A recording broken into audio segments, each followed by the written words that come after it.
Hello, and welcome to this rather impromptu catch-up episode of the Poisons and Pestilence podcast.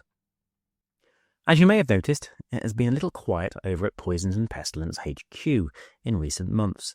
So I just wanted to drop you, the listener, a line and say, don't worry, the show has not succumbed to some vague miasma, but rather it has been in a partially dormant phase and is now ready to be snuffled up, or rather orally ingested, by you, the listener.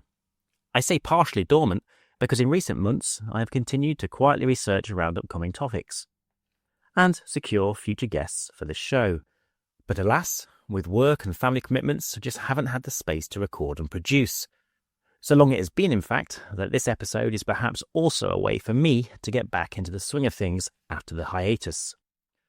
I also thought that it might be of interest to some listeners to report on a work project which has been keeping me busy, which has become somewhat of an extension of the show. If you are not one of those listeners and just want the history neat, rest assured that normal service will resume shortly. Our next episode on the plot deals with the conquistadors and poisons in the New World. I resisted, so far, the urge to turn it into a mini-series, and as a result, I have been working very hard to produce what I hope will be a fascinating episode, which brings to light information on this topic which will be both new and surprising to most listeners, and importantly, do all this in under an hour. Now, as many of you will have worked out by now, it is safe to say I am a history nerd, and this podcast is essentially an excuse for me to learn as much as humanly possible about this topic area.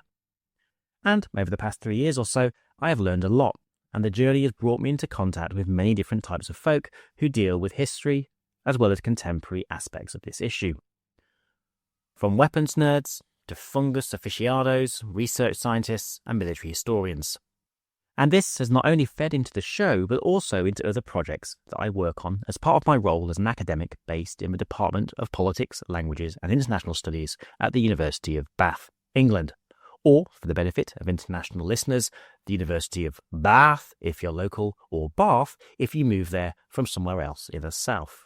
About 3 years ago, I started to realise that there are lots of different folk who work day to day, or more commonly, every so often, on biological and chemical weapon-related issues, be that in the field of diplomacy, emergency response, industry, or as a research scientist.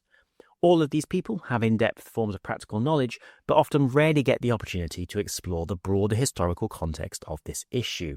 So, after much encouragement from colleagues, including a few guests on this show, I decided to set up an annual event which could bring together an eclectic range of folks to nerd out on this topic.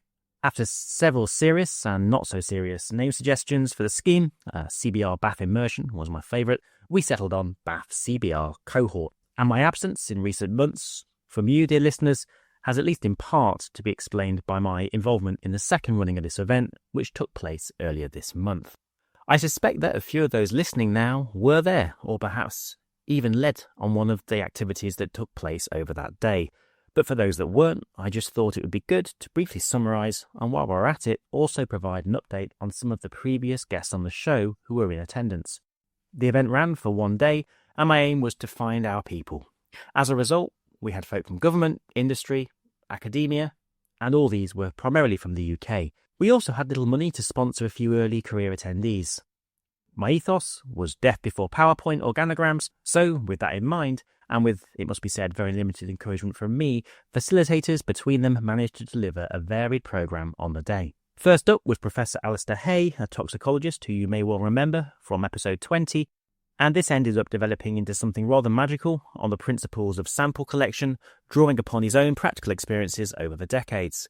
When he first emptied out a bag of soil in the middle of the class, people were somewhat confused, but by the end, we had collectively created one of the best episodes of Taskmaster, which will never air. Other familiar voices included Nathan Hazelhurst, who sought to recover lessons from World War II chemical weapon home defence for today, as well as that of Dan Casita and Carl Dewey, who were on a panel which started on the topic of Cold War poison assassination and ended with an impromptu review of every poisoning attempt where underwear was the chosen means of delivery.